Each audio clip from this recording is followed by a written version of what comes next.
Excel, which is mainly used to control what a user can fill in a cell. You can decide what type of values must be entered. You can also restrict user to enter only valid data, and if any invalid data is entered, an error message will be displayed. Now that's where you can use your data validations. So let's see how that can be done. So for data validation, let's see some exercises here. So for example, you have a name column and you would want to restrict that the name should accept only 15 characters. Now how do you do that? So you can basically select the cells, or you can just select a particular cell and then we can later drag the property to other fields. Now here, once the cell is selected, so for example, let's try this out and let's see if that works. So for example, I will say Peter Johnson, okay, and that is basically 5 and 9 and 12 characters. So let's say junior, and if I do this, it says input length is greater than 15. Do you want to continue? If I say yes, right? So basically it is allowing me to add the value here, but then it has basically violated the rule. Now this is giving a message to the user that the username should be entered less than 15 characters. Now how do we do that? So for this, we can basically select the column and then we can search for data tab and get into data validation. So this is where you can create or select different kind of rules. So for example, I can go into data validation, I can go into settings, and I can say the text length, and that should be less than 15. Now this is the maximum I'm giving, and it says apply these changes to all other cells within the same settings. So I can do this, or I can just drag and drop. So I can basically apply this formula, and now you can in fact randomly check in any particular cell, is the rule applied. So it says text length less than 15. So we can basically control data validation in this particular column, and that will allow only 15 characters. It will pop up a message if the user really wants to go beyond the particular limit. Now you also have similarly date of birth.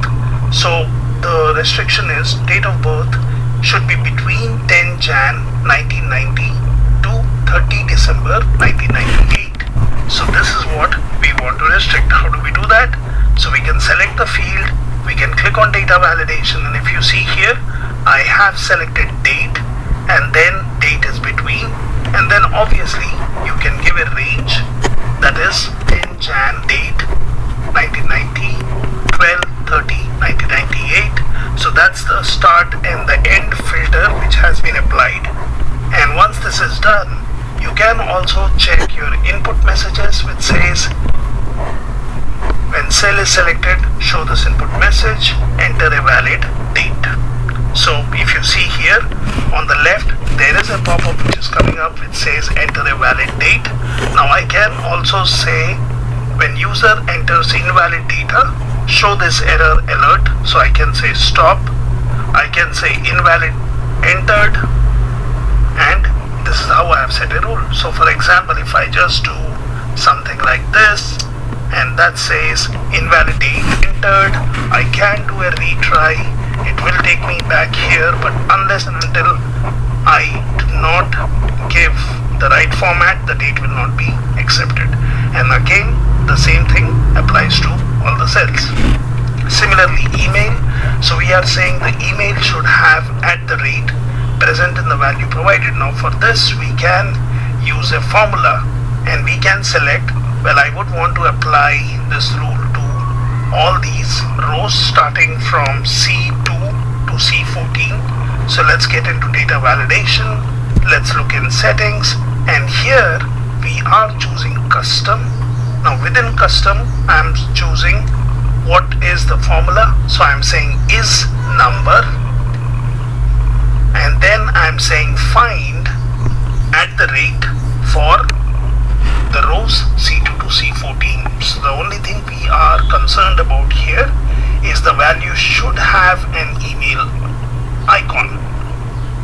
can input a particular message. You can say what has to be done for error alert. So for example, we can basically go in here and we can say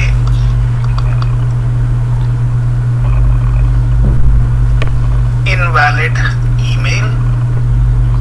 That's the title I'm giving, and we can say email should contain @ So if I do this and if I say OK, now you can test it.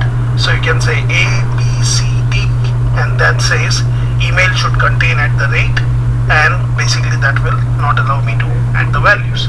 So now you have the field called salary. It says salary should be greater than 50,000.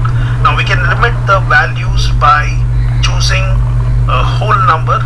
So for example, for salary, I can go into data validation, I can go into settings. So here I can say something like decimal, or I can go for whole number. So both of the things are fine. It depends on what kind of values get into this particular field. So if I say whole number and if I say it has to be greater than 50,000, so I'm saying the minimum is 50,000. Or I could have given a decimal and then I can say greater than, less than, equal, or anything, or even between. So I can select greater than and then I can just say OK. Now for rank, the rule is rank should be between 100 and 200. So again we can use a whole number, so ranks will generally not be decimal. So this would be whole number. Salary can be a whole number or it could be decimals. So we have chosen decimal here, and in rank, if you click on data validation, I have chosen whole number. I've set data between 100 and 200. Input message, nothing. Error alert, nothing, but that depends. I can give this. So this is how you can just do a simple data validation and control the values which land in the cell. Okay, so now let's also understand how we can restrict the values in a particular cell which might be based on a list of items. Now for example, here if you see, I have two columns. So one column basically has the values of city names, and then you have places within that particular city. So if I would want to implement a data validation based on this, so for example, if you see here city, and that basically shows me only the 4 values which can be entered. And if I go to place, then it tells me for Maharashtra I can only enter Pune, Mumbai, Nasik. Now how do I do this? So say for example you take an empty field and you want to restrict the values of city names. So I could select data validation, I could basically select list, and then it tells me you need to enter the list values, that is the source. So you click here and then I can just select these fields. Now if I do this and if I say OK, it has implemented a data validation, but if you look into this, it will show me the same thing, but then it shows me some empty cells which did not have any value. So this is fine, but it would be better if we do it in a different way. So I can select this, and I have already given my city names here, so I can just do a data validation, and here in the source, let me get rid of this. Now I can just have my cursor here, I can select these values, and then if I say OK, so now if you see, my city names have been restricted to these values. And that's how you can implement your data validation. So I have this data validation here, but I will get rid of this one by just doing a Control C. Now I'll come here and say for example I would want to implement the same data validation. Now the easiest way would be in doing this for all my 4 cities.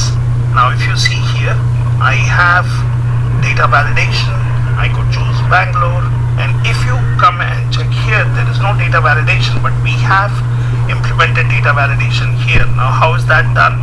So I could select this, or for example I can go in here, I can select data validation, I can select list, and then here in the source say for Bangalore the value should be these, and then if I basically say okay, now if we see these are the values which are fed into Bangalore. So we could do this, or like what we have done here. So if you can check the data validation rule, I have used list and then I have said indirect F2. So basically I'm giving in a formula which relates to the value which is in for the city Maharashtra. So we could do this, or in a simpler way we could do this and then just drag and drop here. So we could check for Maharashtra what are the values. Let's choose a different city. So for example Kolkata, and here I will choose. Now since we did a drag and drop, it has basically taken the values of Bangalore, so that's not right. So we select this, we go into data validation, and here I can either feed in the values, that is such as Bangalore. I could basically say something like this, Kolkata, and I could say okay. So now if you see, it shows me the places in Kolkata. Now here we have, let's choose a different city. So for example, let's go for Delhi, and here I can go to data validation and I can just say Delhi. So this is an easier way of doing it, or if you remember the formula, then what you can do is you can just give in indirect and then basically give the value of the cell for which you would want to keep in the values. So this is how you can do list validation. So you can provide a list of values and then you can restrict the values in a cell which should be belonging to a particular list. So this is how you do a simple data validation by restricting the data in the form of a list.